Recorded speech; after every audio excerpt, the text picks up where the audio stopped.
तो दोस्तों सबसे पहले आती हैं रंभा, जो कि पहले कुछ इस तरह नज़र आती थी और अब ये कुछ इस तरह नज़र आती हैं। ये 49 वर्ष की हो गई हैं 2026 में। अब इनके बाद आते हैं राज बब्बर, जो कि पहले कुछ इस तरह नज़र आते थे और अब ये कुछ इस तरह नज़र आते हैं। ये 73 वर्ष के हो गए हैं 2026 में। इनके बाद आते हैं सुनील शेट्टी, जो कि पहले कुछ इस तरह नज़र आते थे और अब ये कुछ इस तरह नज़र आते हैं। यह 64 वर्ष के हो गए हैं 2026 में।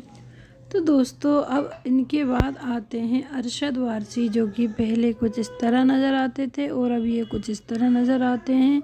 ये 57 वर्ष के हो गए हैं 2026 में। इनके बाद आते हैं सोनू निगम, जो कि पहले कुछ इस तरह नज़र आते थे और अब ये कुछ इस तरह नज़र आते हैं। ये 52 वर्ष के हो गए हैं 2026 में। आप मोबाइल की स्क्रीन पर देख सकते हैं। इनके बाद आते हैं आफताब शिवदासानी, जो कि पहले कुछ इस तरह नज़र आते थे और अब ये कुछ इस तरह नज़र आते हैं। ये 47 वर्ष के हो गए हैं 2026 में। अब इनके बाद आते हैं अरमान कोहली, जो कि पहले कुछ इस तरह नज़र आते थे और अब ये कुछ इस तरह नज़र आते हैं। ये 53 वर्ष के हो गए हैं 2026 में। अब आते हैं रजत बेदी, जो कि पहले कुछ इस तरह दिखाई देते थे और अब ये कुछ इस तरह दिखाई देते हैं। ये 56 वर्ष के हो गए हैं 2026 में। आप मोबाइल की स्क्रीन पर देख सकते हैं। इनके बाद आते हैं अक्षय कुमार, जो कि पहले कुछ इस तरह नज़र आते थे और अब ये कुछ इस तरह नज़र आते हैं।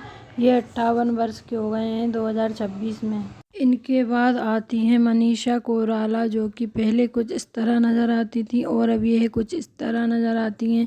ये 55 वर्ष की हो गई हैं 2026 में। अब आते हैं सन्नी देओल, जो कि पहले कुछ इस तरह नज़र आते थे और अब ये कुछ इस तरह नज़र आते हैं। ये 68 वर्ष के हो गए हैं 2026 में। तो दोस्तों मैं आशा करती हूँ आपको वीडियो पसंद आई होगी। और वीडियो अच्छी लगी हो तो लाइक कर देना एंड चैनल को सब्सक्राइब कर देना। Thank you.